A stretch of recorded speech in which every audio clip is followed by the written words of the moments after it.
The Skoda Scala is quietly one of the most sensible cars you can buy in Britain today. For 2026, it has a sharper new face. But the real surprise is the Scala already beats a Volkswagen Golf at the two things families count most. Its boot is bigger, and it is the cheaper family car to own. Stay with me, because by the end, you will know whether it is the cleverest bargain in its class, or just the sensible car everyone overlooks. And if you want the honest answer, subscribe now, because that is where this is going. Start with that new face, because this is where the update earns its keep. The Scala now wears Skoda's fresh tech deck look, and it turns a plain, honest hatchback into something that finally looks as clever as it always was. The grille stands taller and wider, a broad hexagon of fine vertical bars, the wing Skoda badge sitting dead center. On either side, the headlights split into sharp, separate LED signatures, giving the whole nose a wider, more grown-up stare. It is a small change on paper, yet it fixes the one thing buyers quietly held against the old car. It looked plain. This one does not.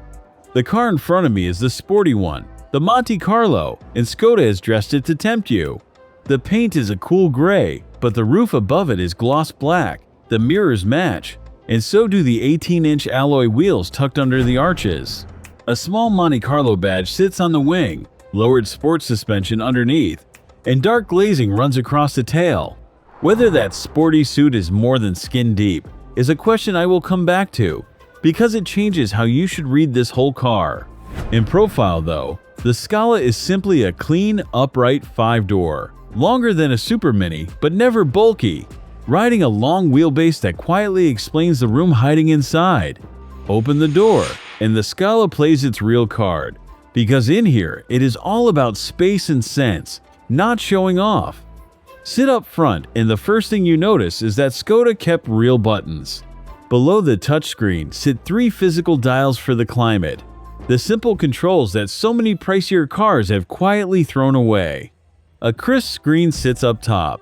Red stitching runs across the Monte Carlo sports seats, a chrome-topped lever waits between them, and a panoramic glass roof lets the light flood in. The materials are soft where your arms fall, and harder lower down where you rarely look, which is exactly how a car at this money should spend it.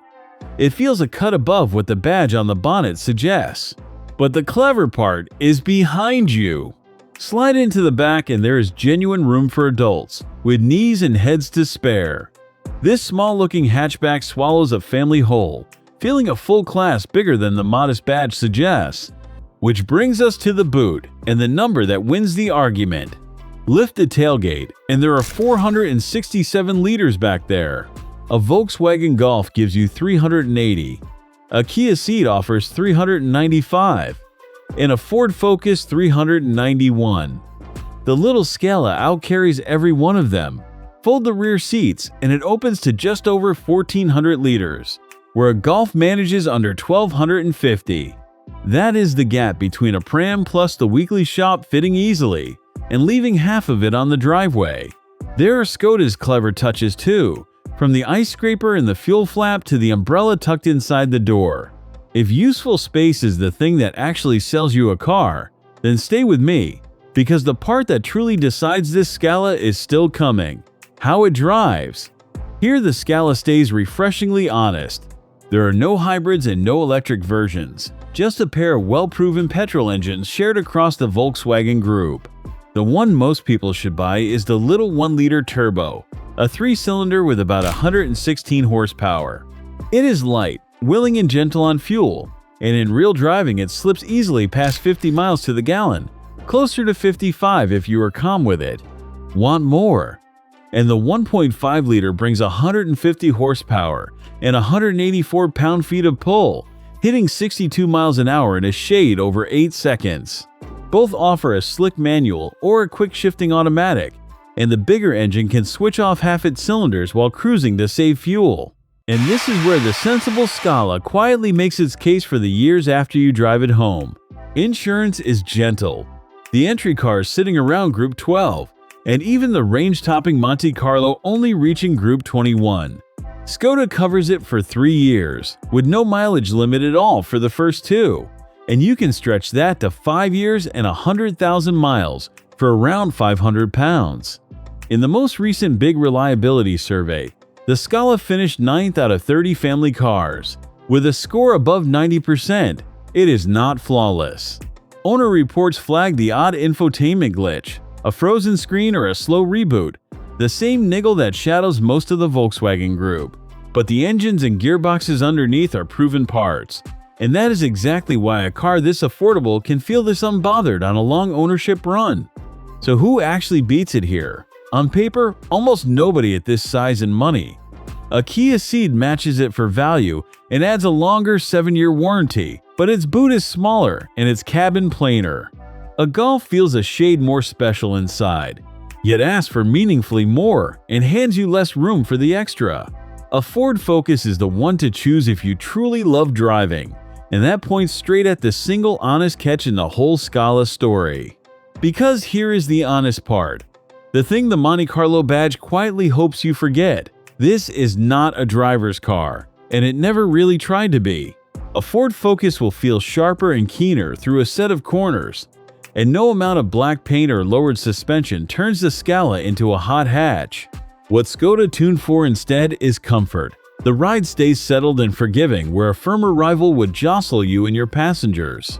For the family this car is built to carry, that matters far more on a wet Monday than a lap time ever will. And now, with everything it does well laid out, the price finally makes sense. The Scala starts at around 24,000 pounds, and for this much space and polish that undercuts almost anything wearing a posher badge. Even this fully dressed Monte Carlo, climbing past 30,000, can sit as much as 6,000 pounds below a comparable Golf, while still handing your family more room. You are not paying for the badge. You are paying for the boot, the back seat, and the years of calm ownership that follow. So here is how the Scala and its rivals really stack up on space and money on screen now. The picture is blunt. Nothing near this money carries a family with less fuss. The one to buy is the frugal 1 liter, the 116 horsepower car, one rung up from entry and mid-trim, at around 26,000 pounds. Skip it only if you genuinely crave a keen, playful drive, in which case a Ford Focus will reward you more. Cross-shop it against that Focus and the Kia Ceed, then look hard at the Golf it quietly beats. Add it all up, and the Scala lands at 7.6 on the Auto TV score, held back only by a whisper of excitement and lifted by nearly everything else. So look past a sensible and boring label. The Scala was never chasing the most thrilling badge on the road, only the smartest, and on that, it still quietly wins. If you are cross-shopping this against its posher cousin, watch our full Volkswagen Golf review next and see whether the badge is worth the extra.